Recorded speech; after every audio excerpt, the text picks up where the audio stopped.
पास आ चुके हैं जहाँ पे जातिवाद का जो लक्षण बताया जा रहा था। हम दूसरे पक्ष में जानकारी लेंगे। पहले अपना परिचय दीजिए और बताइए। अमित नेहरा, सचिव पद प्रत्याशी। ये दूसरा पक्ष जो आप पे इल्जाम लगा रहा है कि मारपीट करी है, धांधलीबाजी चल रही है, क्या किसमें क्या कहना चाहेंगे आप? कोई मारपीट नहीं हुई, कहीं कोई मारपीट नहीं हुई है, गलत एलिगेशन है। उन्होंने कहा है कि एसीबी को हमने कंप्लेंट दी है और हमारे जो भी जिनके साथ मारपीट गई है हॉस्पिटल के अंदर है। उसकी जांच हो जाएगी। जी जी, उसकी जांच होगी अगर कुछ हुआ।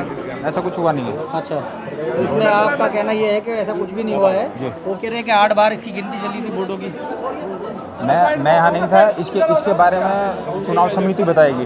अच्छा, मैं चुनाव के बाद अपने घर निकल गया था। चलिए हम चुनाव समिति के जो यहाँ पर मौजूद हैं उनसे जानकारी लेंगे। थोड़ा अपना परिचय दीजिए और बताइए। मेरा नाम कुलदीप सिंह एडवोकेट और मैं इस चुनाव समिति में भी एक मेंबर के रूप में हमने कल चुनाव का कार्यक्रम जो है वो संपन्न कराया था बखूबी।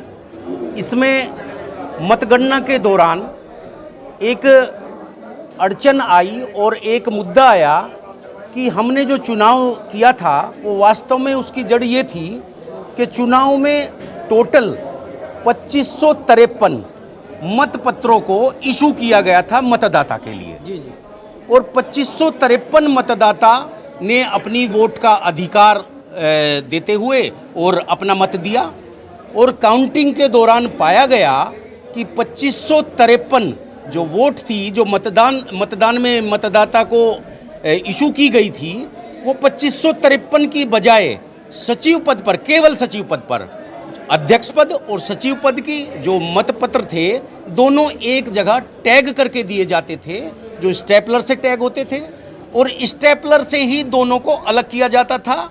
तो इस हिसाब से अध्यक्ष पद पर और सचिव पद पर जो मतपत्र हैं वो बराबर 2553 होने चाहिए थे।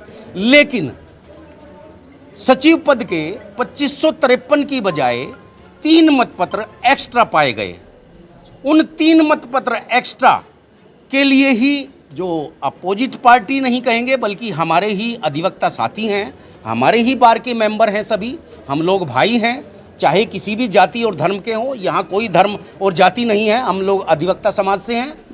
उनके 3 वोट वो अवैध अन इशू मतपत्र के हिसाब से ज़्यादा काउंट कर रहे हैं वो अपनी 3 वोट, जबकि जो मेरे हिसाब से, मेरी राय में, बाकी तो चुनाव समिति डिक्लेयर करेगी, तो 3 जो अवैध और अन इशू मतपत्र हैं वो अपने पास से जोड़ के इसलिए अपने आप को विजयी बता रहे हैं। जबकि अभी तक चुनाव समिति का जो निर्णय है वो सुरक्षित है और अभी डिस्क्लोज नहीं किया गया है। चुनाव समिति मेरे हिसाब से सीसीटीवी फुटेज को देख के और समस्त तथ्यों का अवलोकन करने के बाद में ही अपना निर्णय और अपना परिणाम से अवगत कराएंगे।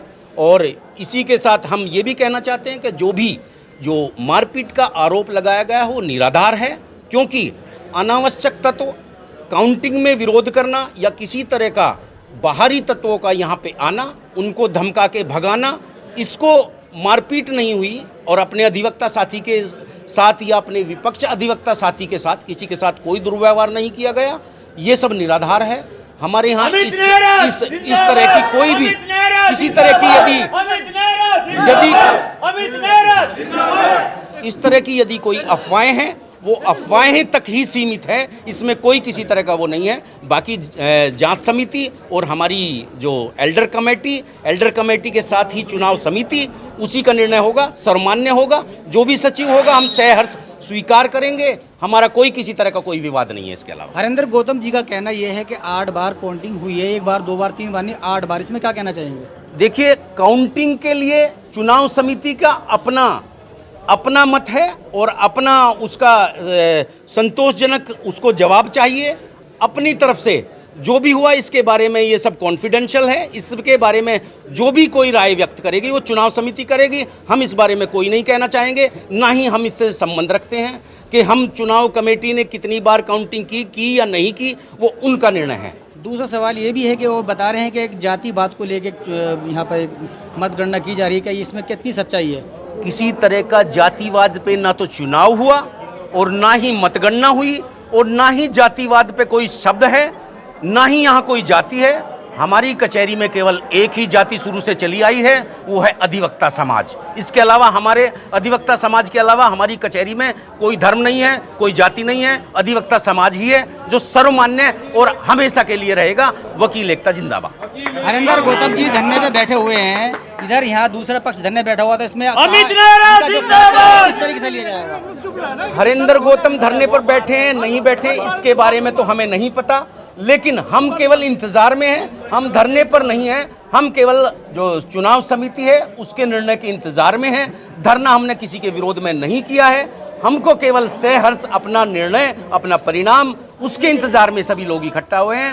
हरिंदर गौतम जी के बारे में न धरने का हमें पता चला और ना ही कोई किसी तरह का प्रस्ताव है इस बात का, ना ही चुनाव समिति या एल्डर कमेटी या नवनियुक्त अध्यक्ष या पूर्व अध्यक्ष किसी के पास इस बात का प्रस्ताव नहीं है जो इस बात के लिए अवगत कराए कि कोई व्यक्ति इस कचहरी में धरने पर भी है या नहीं है। उनका कहना ये है कि अगर हमारे साथ में न्याय नहीं होता है तो हम ये चाहे भूख हड़ताल हो चाहे या कुछ भी हो, हम धरना नहीं छोड़ेंगे, यहाँ से उठने के नहीं है। मेरा ये मानना है हर अधिवक्ता के साथ न्याय होगा और न्याय ही होता रहा है। किसी के साथ कोई अन्याय ना हुआ है ना होगा। ये थे एल्टी में हैं जो अपनी आवाज़ को लेकर एकजुट होकर यहाँ पे खड़े हुए हैं। हम आगे बढ़ेंगे, आगे देखेंगे कि क्या